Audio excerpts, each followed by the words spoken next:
La publication d'indicateurs économiques encourageants en zone euro atténue la crainte des investisseurs au sujet d'une poussée de l'inflation aux États-Unis. L'activité du secteur privé en zone euro a en effet progressé en mai à son rythme le plus élevé depuis plus de 3 ans, soutenu par le plus fort rebond de la demande depuis 15 ans selon les données préliminaires publiées par IHS Markit. Le CAC 40 termine la séance sur une hausse de 0,68% vers les 6386 points. Du côté des valeurs, le rebond profite à Alstom, plus forte hausse de l'indice, plus 2,39%, et au secteur automobile, Stellantis gagne 1,77%. Le luxe est lui aussi recherché, Hermès gagne 1,41%, et dans le sillage des valeurs aéronautiques américaines, Airbus a pris son envol cet après-midi, plus 1,45%. Dans l'actualité, Saint-Gobain a annoncé avoir signé un accord pour l'acquisition du groupe Chryso, le premier chimiste français pour matériaux de construction.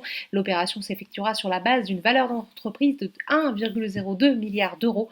Le titre progresse de 1,12%. À l'inverse, Carrefour se replie de plus de 1%, plus forte baisse de l'indice CAC 40. Le groupe a annoncé le renouvellement du mandat du PDG Alexandre Bompard pour une durée de 3 ans. La tech rechute aussi, Atos lâche notamment 0,8%. Sur le SBF 120, rebond pour Iliad qui reste toutefois insuffisant pour effacer les pertes accusées par le titre cette semaine. Le segment automobile est lui aussi recherché sur l'indice avec Valeo qui progresse. A l'inverse, Valneva poursuit son repli.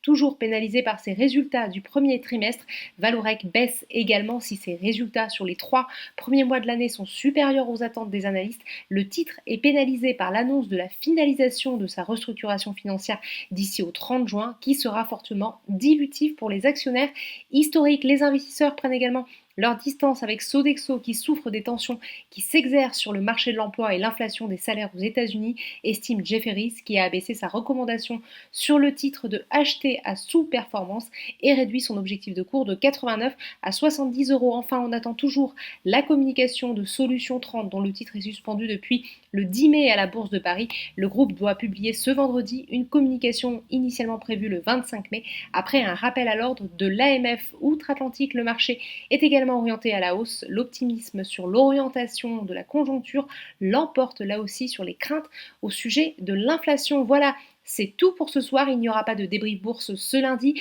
même si les marchés restent ouverts.